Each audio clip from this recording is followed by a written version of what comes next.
Hello, hello mga kapotpot. After nga pala naming mag-senior nung last Friday at bago kami mamalengke po para sa birthday ni Mamoy, kami po ay nagpunta dyan sa kainan ng Parisan or Pares dyan po sa may crossing Kalamba. Ayan, may pagkamot pa ng ulo. May masamang tingin pa. Ayan po, kasi nga nagutom ang mga kapotpot nyo, kaya dumaan kami. Dyan po kami talaga kumakain ng pares kasi masarap po ang gawa nila kuya ng pagpapares, no.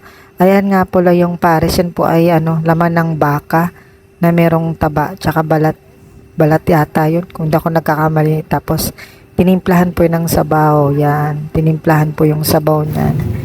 Tapos meron po dyan silang mga condiments. Meron pong toyo, may suka, may chili oil, may garlic po.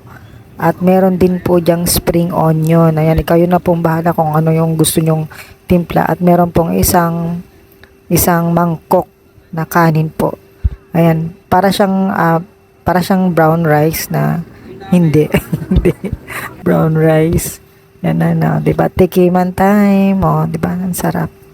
Sulit po ang inyong pagkain dyan dahil hindi naman ganun kamahalan, pero it's, masarap naman po ang pagkakaluto at malinis po ang pagkakaluto nila kuya dyan.